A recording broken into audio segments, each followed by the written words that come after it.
ओम नमो भगवते वासुदेवाय। ओम नमो भगवते वासुदेवाय। ओम नमो भगवते वासुदेवाय। यः स्वानुभावम् अखिलं श्रुतिसारमेकम् आध्यात्मदीपम् अतितीर्षितां तमोऽन्धम् संसारिणां करुणयः पुराणगुह्यम् तं व्याससूनम् उपयामि गुरुं मुनीनां। नारायणं नमस्कृत्य नरं चैव नरोत्तमं देवीं सरस्वतीं व्यासं ततो जयमुदीरये।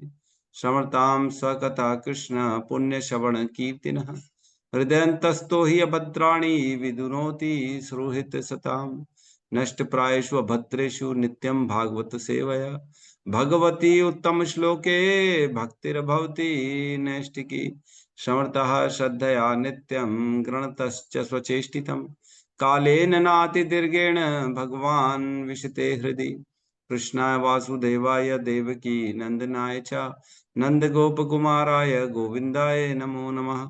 जय श्री कृष्ण चैतन्य प्रभु नित्यानंद श्री अद्वैत गदाधर श्रीवासादि गौर भक्त वृंद। हरे कृष्णा कृष्णा कृष्णा हरे हरे, हरे राम राम राम हरे हरे। हरे कृष्णा कृष्णा कृष्णा हरे हरे, हरे राम राम राम हरे हरे। हरे कृष्णा कृष्णा कृष्णा हरे हरे, हरे राम राम राम हरे हरे। हरे कृष्णा। तो सभी का स्वागत है प्रातःकालीन श्रीमद् भागवतम के सत्र में। बहुत ही इंपॉर्टेंट चैप्टर्स चल रहे हैं, अभी बहुत ही इंपॉर्टेंट श्लोकास चल रहे हैं जिस पे कल हमने चर्चा करी और आज भी थोड़ी सी चर्चा करते हैं। कल हमने श्लोक नंबर 21 और 22 को देखा। 21 में कहते हैं, श्रील सूत गोस्वामी ने कहा, हे ब्राह्मणों में श्रेष्ठ, धर्म के इस प्रकार बोलते सुनकर सम्राट परीक्षित अत्यंत संतुष्ट हुए और बिना किसी त्रुटि या खेद के उन्होंने इस प्रकार उत्तर दिया। धर्म के सिद्धांत जब बोले गए बैल रूपी धर्म के द्वारा, जो उन्होंने बताया, अलग अलग लोग 4 प्रकार के सिद्धांत पहले बताया कि दुख क्यों आता है। तो पहले बताया दुख क्यों आता है, मन या आत्मा स्वयं जीव के कारण दुख आता है। फिर दूसरा बताया कर्म का कारण दुख आता है। तीसरा बताया देवताओं के कारण दुख आता है और चौथा बताया प्रकृति के कारण दुख आता है, मतलब शरीर के द्वारा। तो ये 4 कारण बताए। फिर बताते हैं नहीं नहीं, और भी लोग हैं जिनके सिद्धांत हैं जो कहते हैं कि तर्क से भगवान के मतलब सुख दुख क्यों आ रहे ये नहीं समझा जा सकता, चाहे चिंतन के द्वारा नहीं समझा जा सकता, है ना। तो बोले अब आप ही बुद्धि लगा के समझ लो हे परीक्षित महाराज कि दुख क्यों आ रहे हैं है ना। तो फिर यहाँ पे परीक्षित महाराज जो है ना अब कहना चालू करते हैं 22 नंबर श्लोक में। वो कहते हैं 22 नंबर श्लोक में, अब वो समझ गए हैं कि आप जो है स्वयं धर्म हो और कोई नहीं हो। वो कहते हैं, अहो तुम बैल के रूप में हो, तुम तो धर्म के सत्य से परिचित हो और तुम सिद्धांत के अनुसार बोल रहे हो कि अधार्मिक कर्मों के अपराधी के लिए नियत गंतव्य गति वही है जो उस अपराधी की पहचान करने वाले की है। तुम साक्षात धर्म के अतिरिक्त अन्य कोई नहीं हो। तो कल हमने इसमें चर्चा करी थी, है ना। इस श्लोक में थोड़ी सी और चर्चा करेंगे। उसमें कहते हैं, एक बार शॉर्ट में बता देता हूँ, एक बार हम जो है ना नेट कंक्लूजन ड्रॉ करते हैं। इसमें कहा गया है, श्लोक में कहा गया है कि धर्म ब्रवीषि धर्मज्ञ धर्मो असि वृष रूप धृक यद अधर्म कृत स्थानम सूचकस्यापि तद भवेत्। यद अधर्म कृत स्थानम, जो अधर्म करता है, जो उस अधर्मी व्यक्ति को अपने अधर्म के कार्य करने पर जो स्थान जो गति प्राप्त होती है, यद यद अधर्म कृत स्थानम और सूचकस्यापि तद्भवेत्, और वही स्थान प्राप्त होता है जो उसकी सूचना देने वाला होता है। जो अधर्म कर रहा है और जो अधर्म के बारे में सूचना दे रहा है, उन दोनों को सेम गति प्राप्त होती है। नर्क आदि, जो नर्क या अन्य अन्य जो योनियां हैं, नीचे की योनियां हैं, या अन्य जो तकलीफें हैं, सपोज करो किसी को अगले जन्म में हाथ नहीं है पैर नहीं है क्योंकि उसने पिछले जन्म में अधर्म किया था, तो वही सेम गति प्राप्त होगी जो उसकी सूचना देगा, है ना। तो ये बहुत ही गहरा चिंतन का विषय है कि क्या हमको बताना नहीं चाहिए कि जो अधर्म कर रहा है, जो अधर्म की सूचना देगा उसको भी सेम गति होगी, तो अधर्म की सूचना क्या नहीं दें, क्या बताएं नहीं अधर्म हो रहा है। तो इसमें बहुत डिटेल में बात हुई है कि आप बता सकते हो, लेकिन केवल उनको बता सकते हो जो अथॉरिटी है और जो उसको मतलब सुधार करने के उद्देश्य से बता सकते हो। लेकिन इस उद्देश्य से नहीं बता सकते हो कि हम इसको चार जगह बदनाम कर दें, हम सबको बता दें कि ये ऐसा ऐसा। अब इसमें एक और चीज आती है, सपोज करो कोई अधर्मी व्यक्ति आ रहा है, भक्तों के समाज में भी आ गया, भक्त बन के बैठा है, लेकिन सबसे पैसे मंग मंग के हड़प रहा है, किसी को दे नहीं रहा वापस, ये भी होता है। तो क्या हम ये भी ना बताएं कि वो पैसा मांग रहा है, भाई सचेत हो जाओ? नहीं नहीं, अगर उद्देश्य किसी का भला है, अगर उद्देश्य ये है कि हम किसी का भला चाहते हैं, किसी का नुकसान होने से उसको बचाना चाहते हैं, तब हम उसको बता सकते हैं प्रभु जी उससे संभल के रखना, पैसा ले लेते हैं तो वापस नहीं करते हैं, या प्रभु जी उनका मेरे को इंटेंशन ठीक नहीं लग रहा, ऐसा लग रहा है गमन करके निकल जाएंगे। तो उद्देश्य क्या होना चाहिए? उद्देश्य कभी भी ये नहीं होना चाहिए कि हम इसकी चार जगह बदनामी करें। आप ध्यान रखें, केवल भाव के हृदय में जो भाव रहेगा उसके बदल जाने से पूरी गति बदल जाएगी। केवल अगर इस भाव से बता रहे हैं कि इसको पता पड़े, हम इसको सबक सिखाते, चार लोगों को बताते हैं, तब चीजें जो है ना पूरी विपरीत हो जाएंगी और हमारी गति आगे चल के सेम वही होगी जो उसने किया। लेकिन अगर उद्देश्य ये है कि नहीं नहीं हम हमारे भक्त भाई हैं, इसको बचाना चाहते हैं, कहीं ये उसके चुंगल में ना आ जाए, तो हम बचा सकते हैं, तो बता सकते हैं, अथॉरिटी को बता सकते हैं, और कहीं ना कहीं इस उद्देश्य से बता सकते हैं कि उसका उद्धार हो, उसका भला हो, उसका कहीं पे भी नुकसान ना हो, इस उद्देश्य से बता सकते हैं। बस ये दोनों उद्देश्य के अलावा अगर दूसरा कोई उद्देश्य हो गया तो सेम गति प्राप्त होगी जो उसको करने वाले की होती। तो प्रभु जो निंदा करते हैं, अब इसमें देखिए एक चीज इसमें लिखा है, जो अधर्म कृत, अधर्म कृत जो अधर्म कर रहा है उसके वचनों की, उसकी बात को। लेकिन अगर जो धर्म कर रहा है, जो अच्छा काम कर रहा है, क्या उसकी बात ना करें? हाँ, उसकी कर सकते हैं, उसकी कर सकते हैं, उसका उसका तो चार जगह हमको ढिंडोरा पीटना चाहिए, कितना वाह कितना बढ़िया काम कर रहे हैं प्रभु, कितना धर्म का प्रचार कर रहे हैं, कितना भगवान के वाणी को ज्ञान का प्रचार कर रहे हैं, लोगों को बुद्धि दे रहे हैं, आध्यात्मिक ज्ञान दे रहे हैं, इसका कर सकते हैं। बल्कि सभी वैष्णवों का हमको हमेशा प्रणाम करके उनकी थोड़ा सा ग्लोरीफाई हमेशा करना चाहिए, वैष्णवों को हमेशा। कहीं ना कहीं इससे क्या होता है, हम वैष्णवों के गुणों को देख रहे हैं, और जितना जितना वैष्णवों के गुणों को देखते हैं वह गुण हमारे अंदर भी, जितना जिसके अवगुणों को देखेंगे उतने अवगुण हमारे अंदर आएंगे, और जितना जिसके अंदर गुणों को देखेंगे वह गुण हमारे अंदर आएंगे। तो ये सीधा सीधा साफ साफ है ना। एक दोहा आता है, तुलसीदास का है मेरे ख्याल से, उसमें कहते हैं, पर निंदा किए ते आवत नहीं कुछ हाथ, है ना, पर निंदा के किए ते आवत नहीं कुछ हाथ, तुलसी पाप की गठरी लेकर चल अपने साथ, है ना, ऐसी है, मूर्ख पर्वत पाप का ले चल अपने साथ, है ना। अगर हम दूसरे की निंदा करते हैं तो वह उसके सारे पाप हमारे ऊपर आ जाते हैं। कल हमने एक छोटी सी कथा भी बताई थी। तो जितना जितना हम पापियों या अधर्म का बखान करेंगे, व्याख्या करेंगे, उतने अधर्म, उतना अधर्म का एक तो गति भी मिलेगी और वो गुण भी हमारे अंदर आना चालू हो जाए। और पाप अलग लगता है, पाप लगेगा अलग, हम क्या कर रहे हैं, लोगों का अधर्म का प्रचार करना। तो दूसरे की निंदा नहीं करनी है, पर निंदा नहीं करनी है। तो निंदा क्या होती है? निंदा क्या होती, कई बार होता है, नहीं प्रभु हम निंदा नहीं कर रहे, हम तो सच बता रहे हैं। अरे सच है तो क्या जिसको बता रहे हैं उसको बताने से कुछ मिलने वाला है, रिजल्ट आएगा? ये सोचना चाहिए। अगर सच भी है, हम देख भी लिए, लेकिन अगर जिसको बता रहे हैं उससे कुछ रिजल्ट निकल सकता है तब तो ठीक है भाई, सुधर सकता है तब तो ठीक है।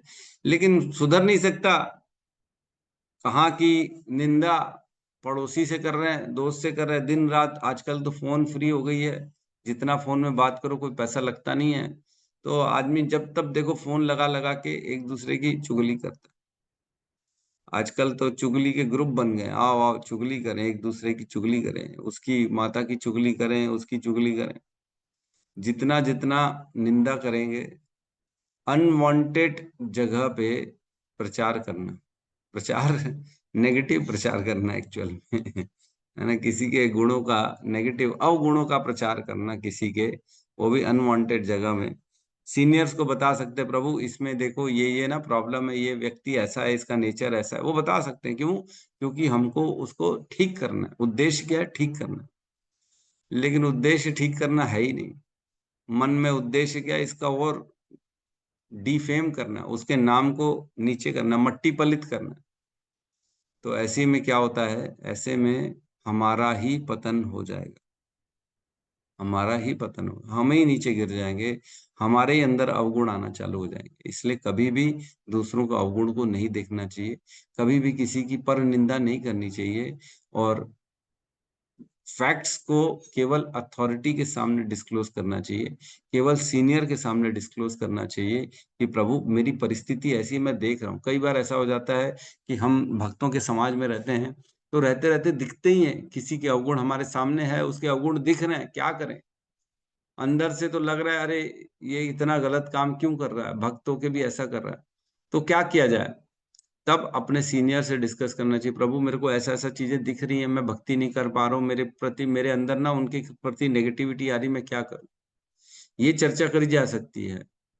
लेकिन ये चर्चा नहीं करी जा सकती, अरे प्रभु सुनो सुनो, मैं बता रहा हूँ ना क्या करते हैं, ये सुनो मेरे पास आओ, मैं बताता हूँ, ये देखो इस टाइप का आदमी है, इस टाइप का काम करता है। तो ये गलत है ना।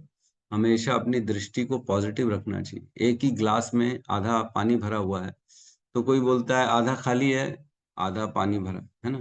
कोई बोलता है कि पूरा भरा हुआ है, जिसमें से आधा पानी है और आधा हवा है।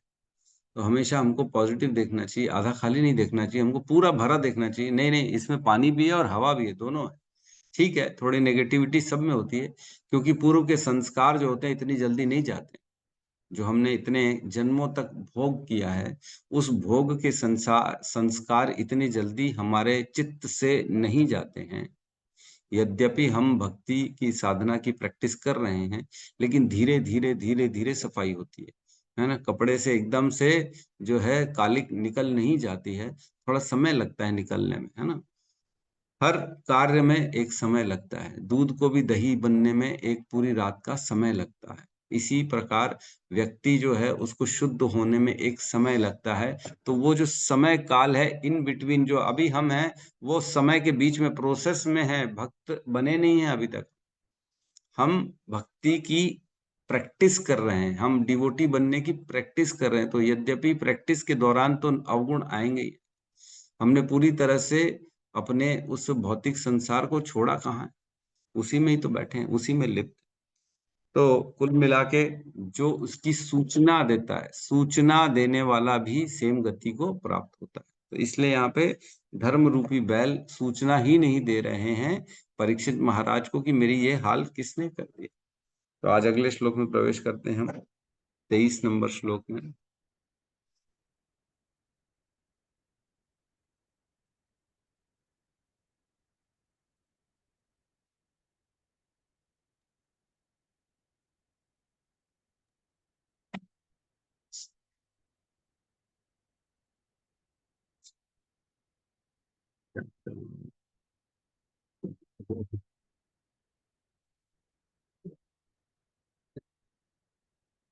बताओ, यहाँ पे भी माया का प्रकोप चल रहा है किसी को शुद्ध भक्ति नहीं करने देंगे।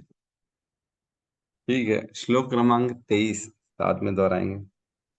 अथवा देव मायाया अथवा अथवा देव देव मायया मायाया नूनं गतिरोगचरा नूनं गतिरगोचरा गतिर्गोचरा एतसो वचश्चस्पि हेतुसो एततो वचस्सास्ति वचस्सास्ति भूतानामिति निश्चयः भूतानामिति निश्चयः अथवा देव मायया अथवा अथवा देव देव मायाया मायया नूनं गतिर्गोचरा नूनं नूनं गतिर्गोचरा गतिर्गोचरा चेतसो वचश्चस्पवि चेतसो चेतसो वचस्पति वचस्ति भूतानामिति निश्चयः।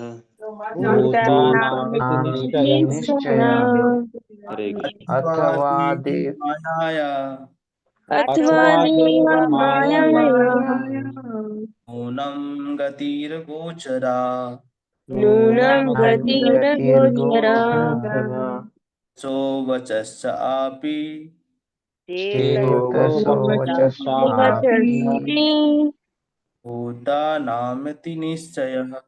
भूतानामिति निश्चयः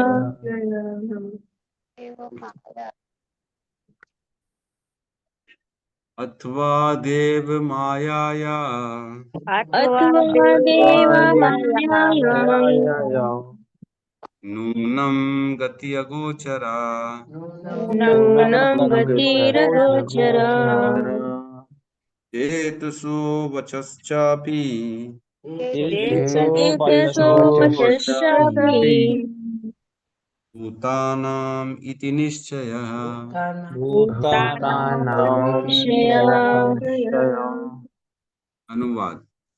इस प्रकार निष्कर्ष यह निकलता है कि श्री भगवान की शक्तियां अचिंत्य हैं। कोई न तो मानसिक चिंतन द्वारा न ही शब्द चातुर्य द्वारा उनका अनुमान लगा सकता है। ओम अज्ञानतिमिरन्धस्य ज्ञानांजन शलाकया चक्षुरुन्मीलितं येन तस्मै श्री गुरुवे नमः। श्री चैतन्य मनोभीष्टं स्थापितं येन भूतले स्वयं रूपः कदा मह्यं ददाति स्वपदान्तिकम्। वन्देऽहं श्रीगुरु श्रीयुतपदकमलं श्रीगुरून् वैष्णवांश्च श्रीरूपं सागरजातं सहगण जगुरातान्वितं तं सजीवं साद्वैतं सावधूतं परिजन सहितं कृष्ण चैतन्य देवं श्री राधा कृष्ण पादान् सहगण ललिता श्री विशाखान्वितांश्च। हे कृष्ण करुणा सिंधु दीनबंधु जगतपते गोपेश गोपिका कांता राधा कांत नमस्तुते। तप्त कंचन गौरांगी राधे वृंदावनेश्वरी वृषभानुसुते देवी प्रणमामि हरिप्रिय। वाञ्छाकल्पतरुभ्यश्च कृपा सिन्धुभ्य एव च पतितानां पावनेभ्यो वैष्णवेभ्यो नमो नमः। नमो विष्णुपादाय कृष्णपृष्ठाय भूतले श्रीमते भक्तिवेदांत स्वामीति नामिने। नमस्ते सरस्वते देवे गौरवाणी प्रचारिणे निर्विशेष शून्यवादी पाश्चात्य देशतारिणे। जय श्री कृष्ण चैतन्य प्रभु नित्यानंद श्री अद्वैत गदाधर श्रीवासादि गौर भक्तवृंद। हरे कृष्णा कृष्ण कृष्णा हरे हरे हरे राम राम राम। तो बड़ा ही सुंदर श्लोक है। अब बता रहे हैं, कंक्लूजन ड्रॉ कर रहे हैं यहाँ पे, है ना। पिछले श्लोक में बताया आप तो बैल ही हो, इसलिए आप बैल ही हो, मतलब आप बैल के रूप में धर्म ही हो, इसलिए आप जानते हो कि सही सही सिद्धांत क्या है ना। और सही सिद्धांत क्या है, अब यहाँ पे एक्चुअल सिद्धांत बता रहे हैं। तो एक्चुअल सिद्धांत यह अथवा देव मायाया, अथवा यह कि ये जो आप बता रहे हैं भगवान की माया की गति कोई नहीं समझ सकता, भगवान की माया की गति, है ना। देव अमायाया, भगवान की शक्ति जो माया है वो अत्यंत मतलब बहुत गूढ़ है, बहुत कॉन्फिडेंशियल है, मतलब बहुत ही जटिल है, किसी को समझ नहीं आ सकता। नूनम नूनम गति अगोचरः मीन्स इसको निश्चित करना, नूनम मीन्स निश्चित करना माया की गति को, यह अगोचर है, मतलब ये अचिंत है, ये मुश्किल है, नामुमकिन है, ये कोई समझ नहीं सकता इसकी गति क्या होती है। माया किस प्रकार भगवान की जो शक्ति है वो काम कर रही है, ये समझना नामुमकिन है। क्या कोई समझ सकता है माया कैसे काम करती है? अच्छा, माया क्या है ये कौन बताएगा? प्लीज हैंड रेस करिए, क्या बताए माया क्या है? गौतम बुद्ध प्रभु, क्या है माया, बताइए। प्रभु जी, जो नहीं है वही माया है जो हमको भ्रम में डालती जो नहीं है वो माया है, तो है। क्या नहीं है?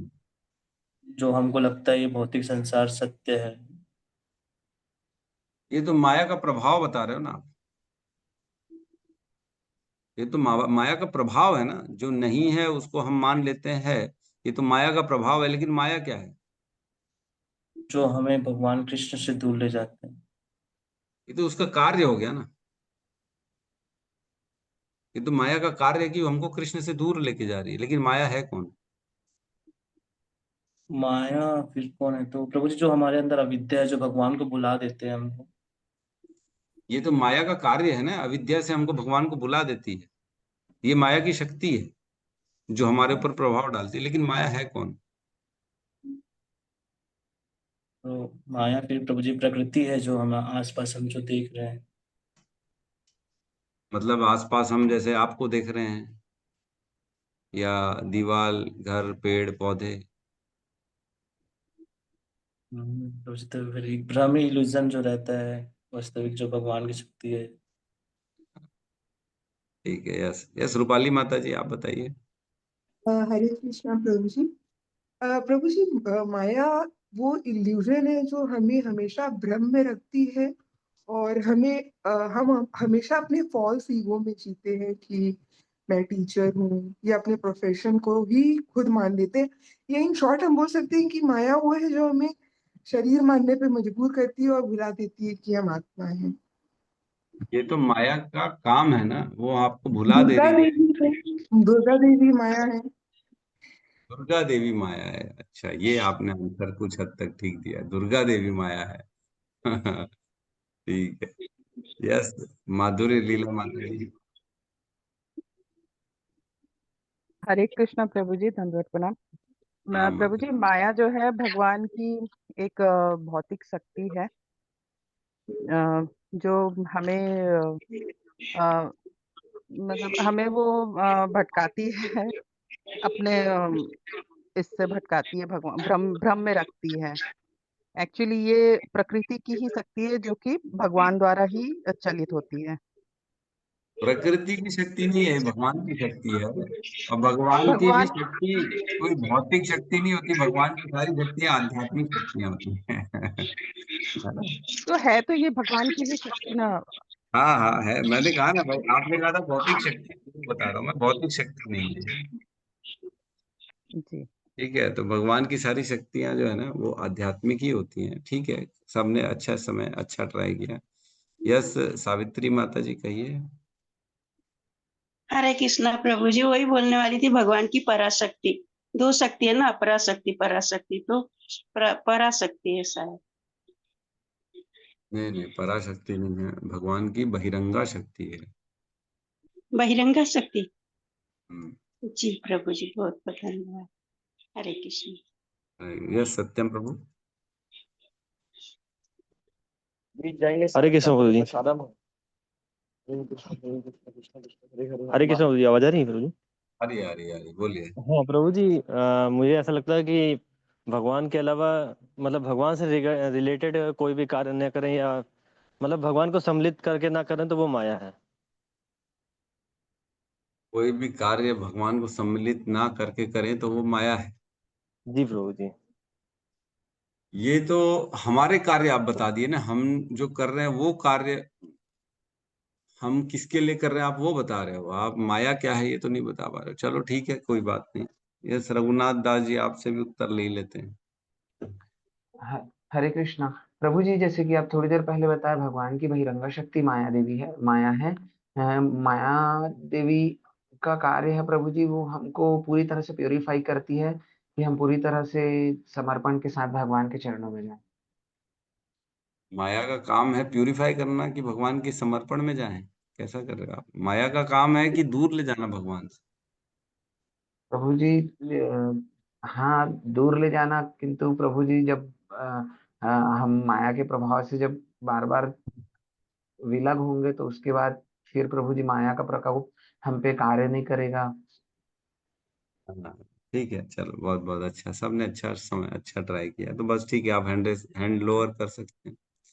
तो भगवान की बहिरंगा शक्ति है माया, है ना। एक है अंतरंगा शक्ति योग माया, और एक बहिरंगा शक्ति है महामाया, है ना। महामाया ये भगवान की आध्यात्मिक शक्ति है।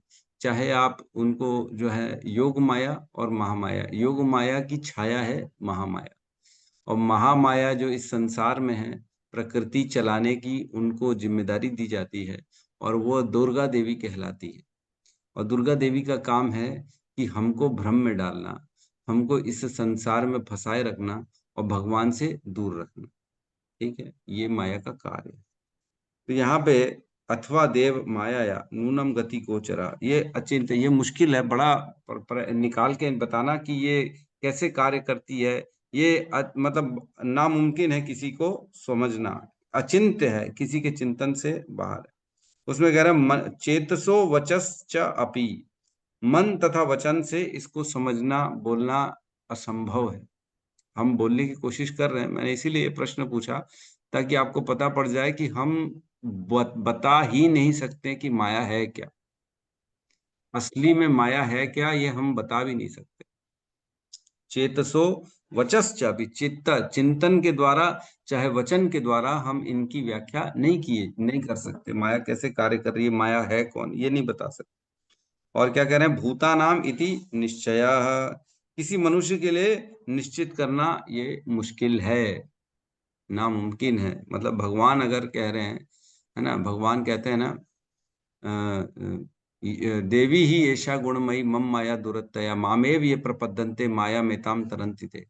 भगवान 7वें अध्याय भगवत गीता में कहते हैं, देवी ही ऐशा गुणमयी, ऐसी गुणवान है वो देवी जो माया है। देवी ही ऐशा गुणमयी मम माया दुरत्त है, मेरी जो माया है वो देवी है और वो ऐसी है, ऐसे गुण है उनके कि वो दुरत्तया है। दुरत्तया मीन्स बहुत ही दुष्कर है, बहुत क्रूअल है, बहुत मतलब पेचीदा है मामला, बहुत ही पेचीदा मामला है उससे, है ना। मामेव ये प्रपद्यन्ते माया में ताम तरंती थे। लेकिन अगर मेरी एक माम एव मतलब मेरी एक की शरण में आते हो तभी तुम माया से निकल सकते हो। तो क्या अन्य किसी की, गणेश जी की, है ना, शनि जी की या अन्य किसी की हम शरण में जाएंगे तो क्या माया से निकल सकते हैं? नहीं, नहीं निकल सकते, बिल्कुल भी नहीं निकल सकते हम, है ना। तो हमको समझना चाहिए कि हम बिल्कुल भी नहीं छोड़ सकते। और बहुत दुरत्या, बहुत दुष्कर है ये माया। भगवान कह रहे हैं दुष्कर है, मतलब हमारे लिए इम्पॉसिबल है ना। भगवान ने कह दिया मुश्किल है इसको पार पाना, तो हमारे लिए तो नामुमकिन है, इम्पॉसिबल है। तो हमको समझना चाहिए कि व्यक्ति अगर कृष्ण की शरण में है तो ही वो माया से दूर है, अगर कृष्ण की शरण में नहीं है तो इसका मतलब वो माया में है।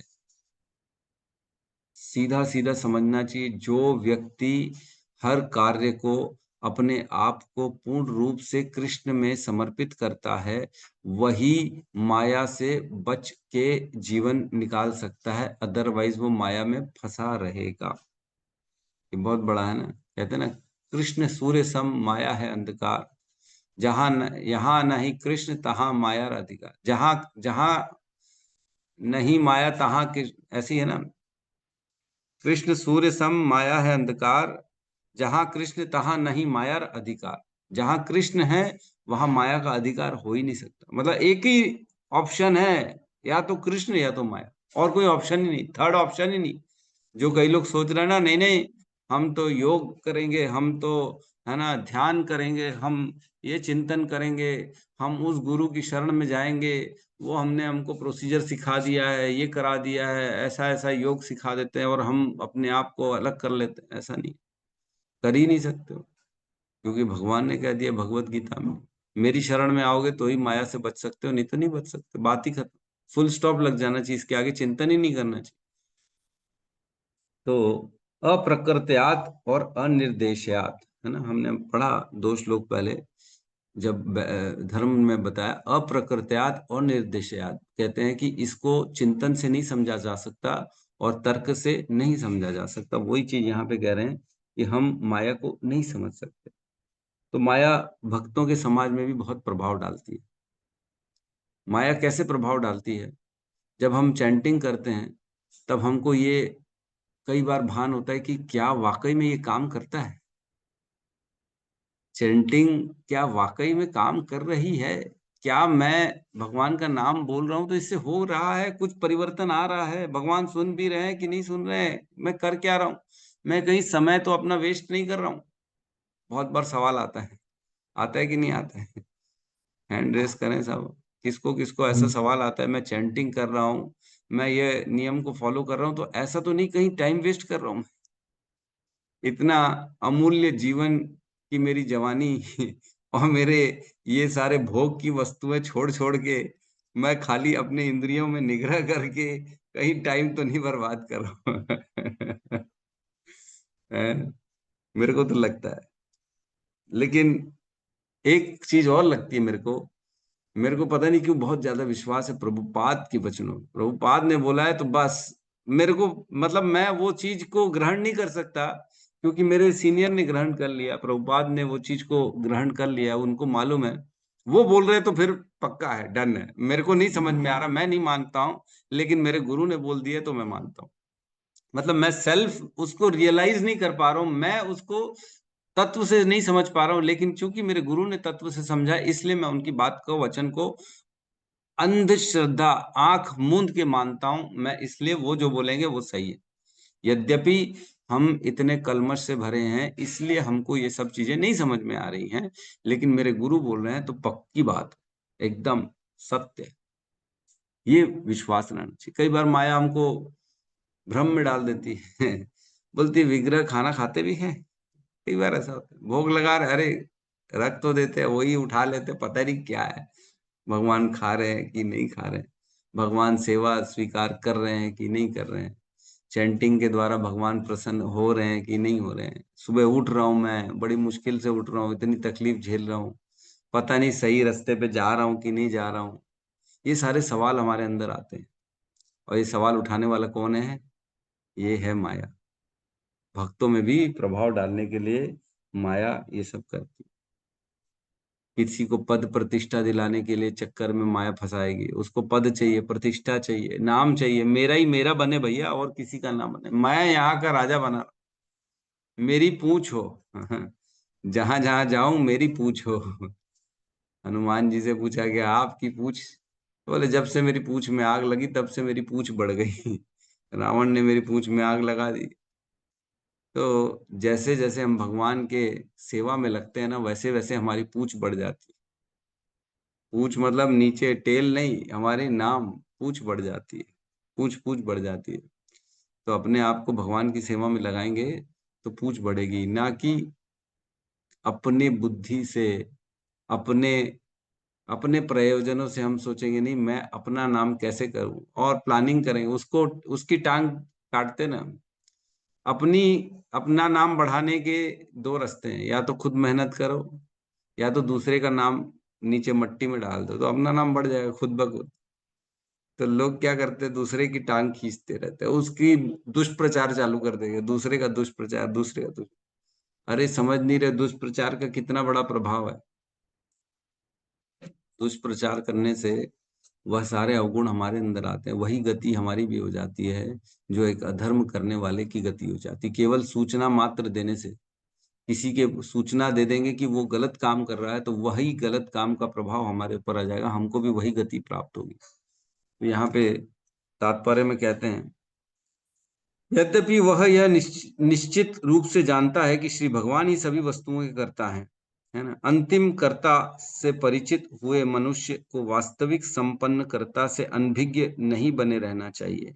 इस संदेह का उत्तर यह है कि श्री भगवान भी प्रत्यक्ष रूप से उत्तरदायी नहीं होते। तो इसमें कह रहे हैं कि क्या सभी कार्यों के लिए कौन निश्चय, मतलब कह रहे हैं कि भगवान डायरेक्ट रिस्पॉन्सिबल नहीं है सुख दुख के लिए, भगवान ने व्यवस्था कर दी है, भगवान की व्यवस्था के कारण हमको सुख दुख हो रहा है, लेकिन भगवान डायरेक्ट उसमें कभी भी जिम्मेदारी नहीं लेते। कृष्ण कभी भी किसी को दुख नहीं पहुंचाते हैं। अगर हम बोलेंगे नहीं नहीं कृष्ण दुख पहुंचा रहे हैं तो ये तो भेद हो जाएगा ना, फिर किसी को दुख है किसी को कम है किसी को ज्यादा है, ऐसा क्यों? फिर क्या कृष्ण भेदभाव करते हैं क्या? नहीं, कृष्ण किसी को दुख नहीं देते हैं।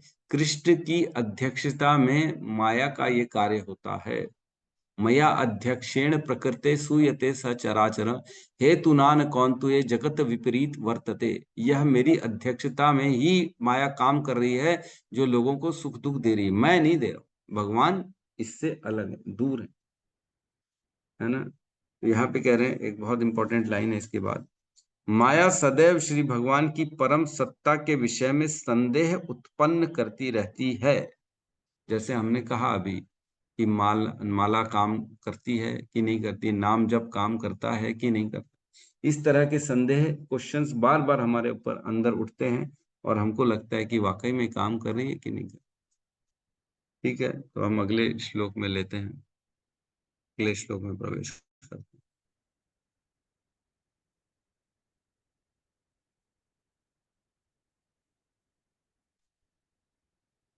24 नंबर श्लोक साथ में दोहराएंगे। तपः शौचम दया सत्यम। ओह सॉरी मैंने अनम्यूट वाला लॉक कर दिया सबका। ओके, किसी का अनम्यूट होगा ही नहीं बहुत अनम्यूट कर रहे थे। ठीक है, अब हो जाएगा, देखो एक बार। हो गया प्रभु जी जी। जी हो गया। ठीक है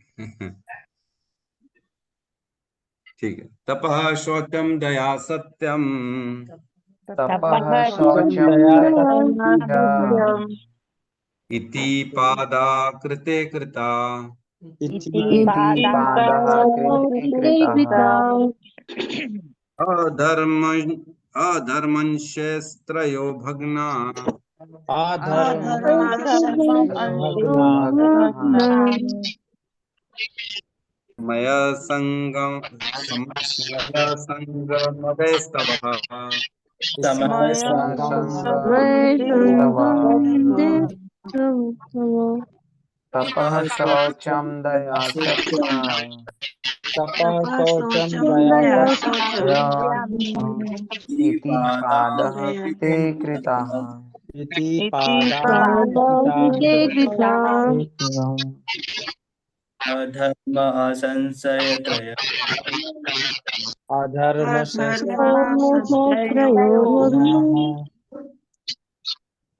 स्मय संगय मदस्तव स्मया मदैस्तव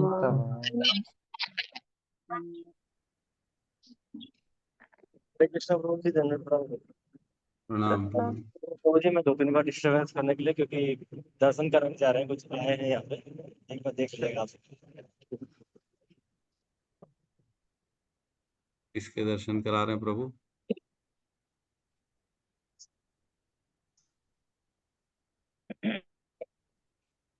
समंदर के दर्शन?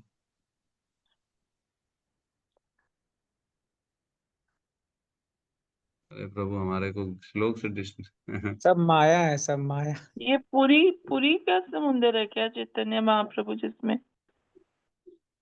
ये आप क्या कर रहे हो सत्यम प्रभु, आप हमारे को समंदर के दर्शन करा रहे हो। ठीक है। तपः शौचं दया सत्यम तपः शौचं दया सत्यम् इति पादाः कृते कृता इति इति पादाकृते पादाकृताः अधर्म अंशय त्रय भग्ना अधर्मस्य भग्ना स्मया संगमदस्तव स्मय तपः शौचम। अच्छा बस हो गया माता जी। जी जी। सतयुग में तुम्हारे चारों पैर तपस्या, पवित्रता, दया तथा सच्चाई के 4 नियमों द्वारा स्थापित थे, किंतु ऐसा प्रतीत होता है कि अहंकार, काम वासना तथा नशे के रूप में सर्वत्र व्याप्त अधर्म के कारण तुम्हारे 3 पांव टूट चुके हैं। तो अब देखो, ये इंटेलिजेंट व्यक्ति हैं परीक्षित महाराज, जिनको खुद ब खुद बता रहे हैं। वो ऐसा नहीं है कि उनको डिटेलिंग की गई है, पहचान भी खुद ही लिए कि वो धर्म है। उनको बताया नहीं किसी ने कि अधर्म, ये धर्म साक्षात बैल के रूप में। वो खुद ही समझ गए आप कोई नहीं हो सकते, धर्म ही हो आप जो बैल के रूप में हो। और बता भी रहे हैं तुम्हारे 3 पैर कैसे टूट गए, तो बता भी रहे हैं धर्म के 4 पैर थे, अब 3 ही पैर जो है, 3 पैर टूट चुके, एक ही पैर बचा हुआ। यहाँ कह रहे हैं तपः शौचम दया सत्यम, 4 पैर हैं। तपः तपस्या, शौचम पवित्रता, दया मीन्स मर्सी, और सत्यम मीन्स सत्यता। इति पादा, ये पैर, ये 4 पैर, कृते कृता, सत्युग में स्थापित थे। ये 4 पैर आपके सत्युग में स्थापित थे। और क्या कह रहे हैं? अधर्मंशैस्त्रयो भग्ना, अधर्म का अंश, जो अधर्म, अधर्म है वह किसका अंश है? वो कलयुग का अंश है, अधर्म। अधर्म अंशैस त्रयो भगना, उसने आपके 3 पैर को तोड़ दिया। त्रयो भगना, 3 पैर को तोड़ दिया आपके। अधर्म जो कि अंश है, कलयुग का अंश, उसने 3 पैर आपके तोड़ दिए हैं। और वो कैसे तोड़ दिया उसने? स्मय संग मदैस्तवः। स्मय मीन्स समय, स्मय मीन्स गर्व, अहंकार, अहंकार के रूप में। और संग मीन्स स्त्री पुरुष का संग जो है, जो डिजायर होती है, जिसको काम वासना कहते हैं, वह एक कारण है। और मदय, मदय मीन्स नशा, मद। 2 तरह के मद होते हैं। एक होता है नशा जो कि दारू या अन्य अन्य जो है, जो नशीले पदार्थ खाने से एक नशा होता है। और एक और नशा होता है व्यक्ति को अपने पद का नशा, मद, जिसको क्या कहते हैं? अरे इतना पागल हो गया, उसको समझ में नहीं आ रहा, इतना मद में आ गया है, इतनी पद प्रतिष्ठा के मद में आ चुका है कि वो इंसान को इंसान नहीं समझता, है ना। तो 2 प्रकार के मद होते हैं। एक होता है जो नशीला पदार्थ का सेवन करने से, और एक जो फेम, जो एक कुर्सी का, एक जो पद का मद होता है, उसको भी मद कहा जाता है। तो यहाँ मदस्तवा, इसने क्या किया है? इसने मिलके 3 पैर को तोड़ दिया है ना। ऐसे ये अधर्म। कृपया म्यूट में रखें, आप अनम्यूट ना करें, डिस्टरबेंस होता है बहुत ज्यादा। तो 3 पैर आपके टूट चुके हैं। और ये बड़ा मुश्किल है समझना। सतयुग में जो है ना, ये सब बिल्कुल नहीं था। न स्त्री आकर्षण था, न तुम्हारा जो है मद था, न ही तीसरा जो है काम वासना अहंकार, ये तीनों नहीं था सतयुग में। लेकिन जैसे जैसे सतयुग निकला, त्रेता आया, उसमें एक पैर टूटा, फिर द्वापर में एक और टूटा, अब सतयुग में एक ही बचा, कलयुग में एक ही बचा, ये भी धीरे धीरे टूट जाए। तो मतलब ऐसा नहीं है कि युग स्टार्ट हुआ तुरंत पूरा पैर कट गया, ऐसा नहीं है। युग के अंतराल चलते चलते धीरे धीरे धीरे धीरे उसका लुप्त होना चालू हो जाता है वो गुण। तो 3 एक एक करके एक एक युग में पैर टूट जाते हैं। तो सतयुग की शुरुआत में 4 पैर थे। किसी को गलत दृष्टि से सोचो, कोई देखता ही नहीं था। आज की डेट में ऐसा पॉसिबल है? अगर स्त्री पुरुष को देखे, पुरुष स्त्री को देखे, कहीं ना कहीं कुछ ना कुछ आकर्षण बनी जाता। लेकिन सतयुग में बिल्कुल नहीं था, है ना। एक श्लोक आता है जिसमें कहते हैं, है ना, स्वरित्रा, क्या है? मात्रा स्वरित्रा दुहित्रा वा न आवेदितो आसनो भवेत, है ना? बलवान इंद्रिया ग्रामम विध्वंसम अपि कर्षति। कहते हैं माता को, है ना, माता के साथ, है ना, और मात्रा स्वरत्रा दुहित्रा, अपनी पुत्री के साथ और अपनी बहन के साथ एक आसन में नहीं बैठना चाहिए। ना आविवित आसनो भवेत, एक आसन में चिपक कर नहीं बैठना चाहिए। क्यों? बलवान ग्राम इंद्रियो, ये जो इंद्रियां है ना, ये बड़ी बलवान होती है। विध्वंसम अपि कर्षति, महान से महान ज्ञानी की भी जो है ना, ज्ञानी को भी विध्वंस, उसको भी इसमें फंसा देती इंद्रियां। तो मतलब इंद्रियों से बचना बड़ा मुश्किल है ना? कुछ भी बोलिए, शास्त्र एकदम सटीक बात करते हैं। कोई कितना भी बोल ले, लेकिन कहीं ना कहीं इंद्रियां आदमी को फंसा देती है। बचना चाहिए, जो शास्त्र बोले वैसा करना चाहिए। तो सतयुग में कोई किसी के प्रति कुदृष्टि रखता ही नहीं था, लेकिन आज की डेट में कुदृष्टि के बगैर कोई चलता नहीं, कितना भी अच्छा आदमी क्यों ना। स्लोली और ग्रेजुअली लोगों को जो है ना, नियमों में डालना चाहिए, ना कि एकदम से। सपोज करो कोई पूर्ण रूप से कलयुग में फंसा हुआ है, उसको धीरे धीरे उठाना है हमको। उसको एकदम से नहीं मारे, एकदम से छोड़ो, तुम ऐसी दृष्टि हटा दो, तो ऐसा हो ही नहीं सकता। कहीं ना कहीं दृष्टि, कहाँ का दर्शन कराना है प्रभु जी? समंदर का तो नहीं कराओगे फिर से?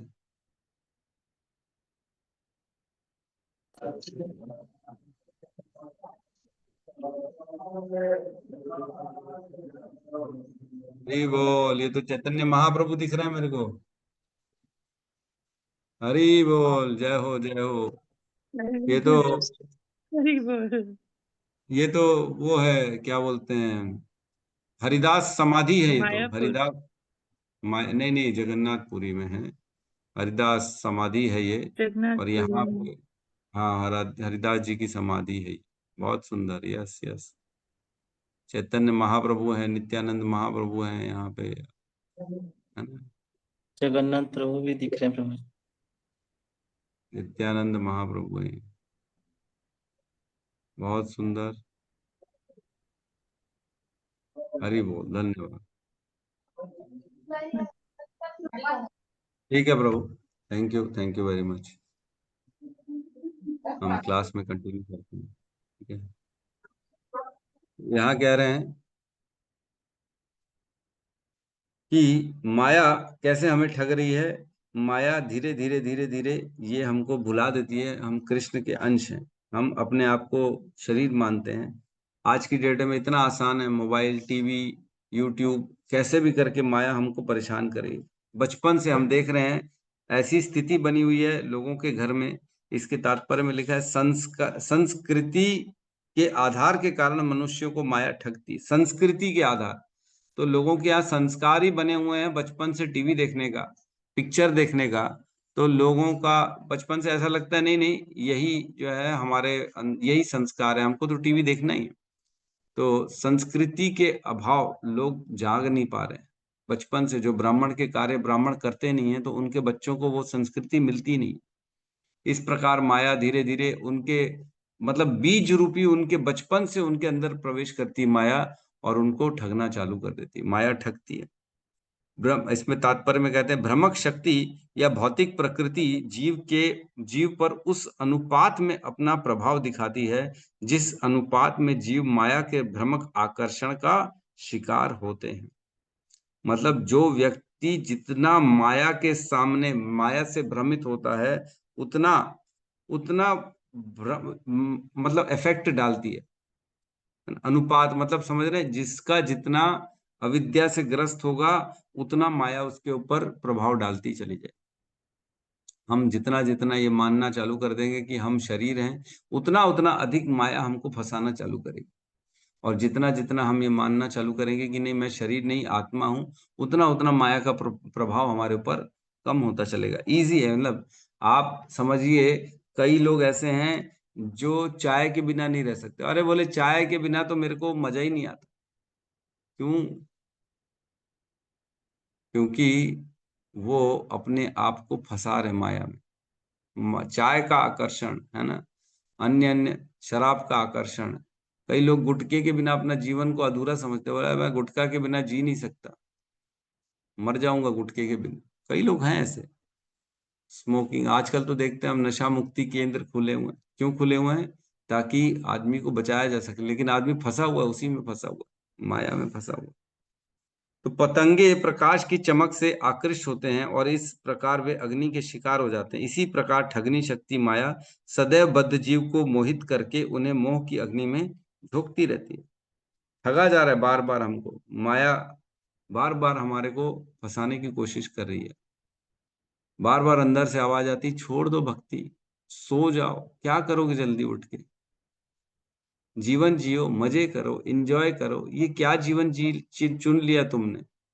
तो इस प्रकार की जो कथन है ये माया की है, हमारे ऊपर बार बार प्रकोप करती, बार बार डालती रहती। आगे कहते हैं श्री भगवान की शरण में, जो श्री भगवान की शरण में चला जाता है वह सरलता से इसे जीत सकता है, लेकिन श्री भगवान के चरण कमलों के आश्रय में जाना आसान नहीं है। ऐसी शरण तो तपस्या, पवित्रता, दया तथा सत्य से युक्त पुरुषों को ही मिल सकती है। मतलब कृष्ण की शरण में भी जाना आसान नहीं है।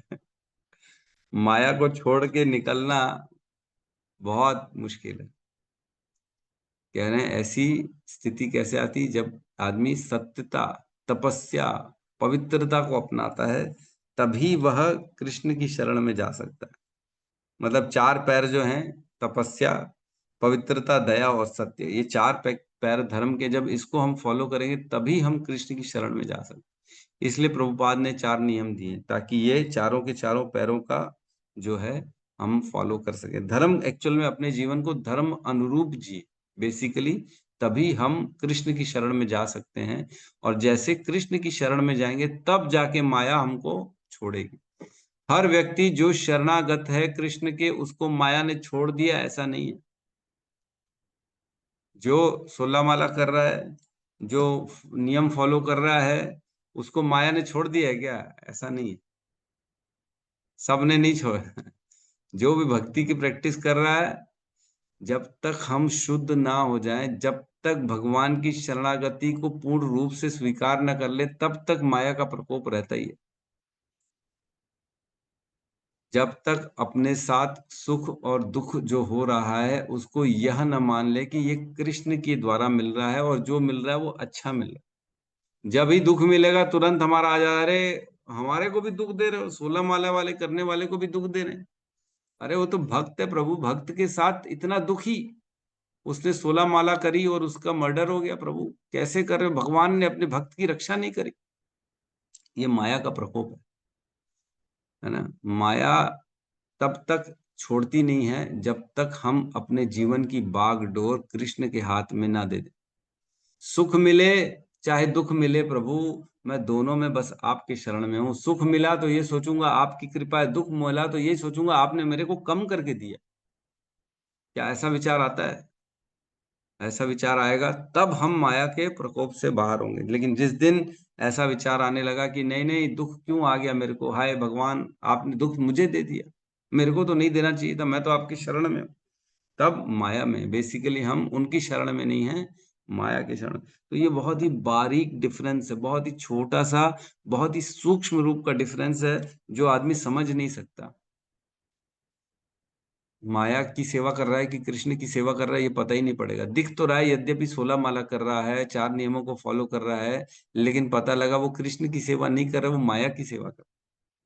वो अपने हित के लिए आया है, वो अपने भले के लिए आया, उसको लगता है मेरे को जीवन से दुखों को दूर करना है इसलिए मैं कृष्ण की शरण में आया। तो ऐसा व्यक्ति किसमें है? माया में, है ना। तो ये बड़ा सूक्ष्म डिफरेंस है। तो इसमें काफी हमारे को चर्चाएं करनी थी, बट हम क्योंकि समय का जो है अभाव हो रहा है, इसलिए मैं ज्यादा पॉइंट्स को रेज नहीं कर पा रहा हूँ, है ना। ठीक है, किसी का प्रश्न है तो हम ले सकते हैं।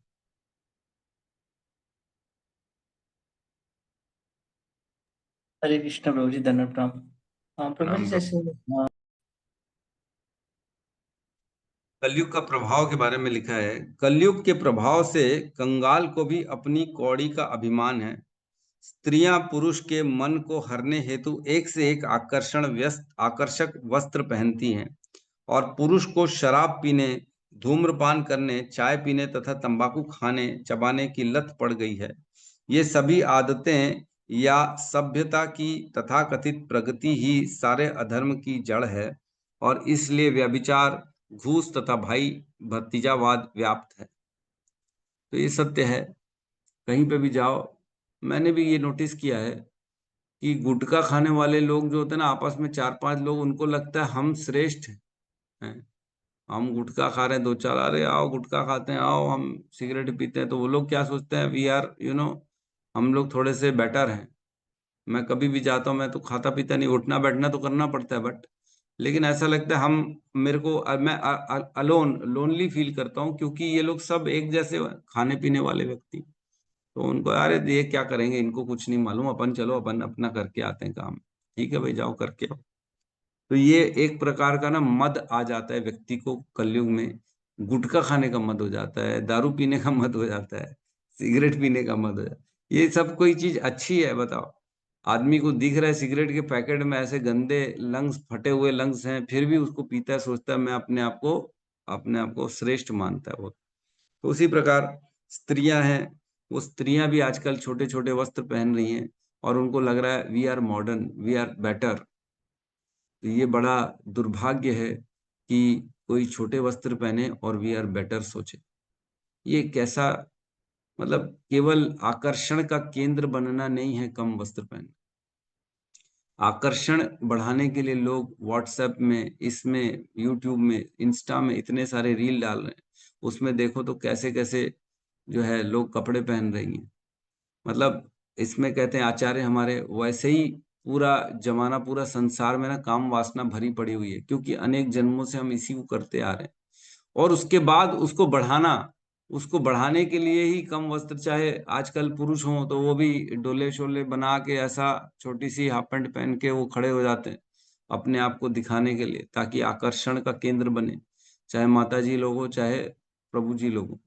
तो ये कहते हैं कि जो कलयुग है इसमें वैसी काम वासना बढ़ी हुई है, और उसको बढ़ाना, उसको उत्तेजित करना, ये तो अपराध है, इससे बचना चाहिए। एक बार जब हनुमान जी गए थे माता सीता को लेने के लिए, तब किसी ने प्रश्न किया कि हे हनुमान जी, आपको कैद कर लिया रावण के लोगों ने और आपकी पूंछ में आग लगा दी, ये संभव कैसे हो पाया?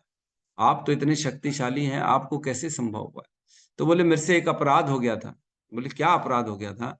बोले जब मैं रावण के इस क्षेत्र में गया, लंका में, तब मैंने बहुत सारे स्त्रियों को निर्वस्त्र देख लिया, क्योंकि असुरों की कुल था, असुर लोग रहते थे वहां, निर्वस्त्र स्त्रियों को देख लिया। तो केवल ऐसे निर्वस्त्र स्त्रियों को देखने मात्र से मेरे अंदर पाप उत्पन्न हो गया, और उस पाप की सजा के भाग में मुझे कैद कर लिया गया और मेरी पूंछ में आग लगी। तो एक ये दृष्टांत है। बेसिकली केवल देखने मात्र से अगर हम किसी को कम वस्त्र में या निर्वस्त्र देखते हैं, मात्र देखने से हमारे अंदर हम पाप कर रहे हैं, बेसिकली पाप आ गया हमारे अंदर, पाप प्रवेश कर जाता है। तो हमको ऐसी दृष्टि से बचना चाहिए, है ना। तो सोचो आज की डेट में कितना मुश्किल है बचना। छोटी छोटी चीज अभी हम शेयर करते हैं, जब हम इसमें अपने ग्रुप में श्लोका को, तो उसमें भी बीच में ऐड आ जाती है, बीच में कुछ भी कुछ दिखा देते हैं। कैसे बचे आदमी, व्यक्ति? बड़ा मुश्किल है अपने आप को संभालना कलयुग में। लेकिन फिर भी भगवान का नाम है, कले दोष निधे राजन अस्ति ही एकन महान गुण कीर्तना देव कृष्ण से मुक्त संग परम व्रजित। यद्यपि बहुत सारे दोष हैं कलयुग में, लेकिन एक बहुत बड़ा इसका गुण भी है कि केवल नाम मात्र लेने से व्यक्ति का उद्धार हो जाता है। तो सोचो, मन में अगर हम किसी के प्रति द्वेष रखें, कोई गंदा विचार करें, तो उसका पाप नहीं है कलयुग में। लेकिन बाकी सारे युगों में केवल मन में किसी के प्रति द्वेष रखने से उसका पाप था, उसको भोगना पड़ता था, शरीर से भोगना पड़ता था।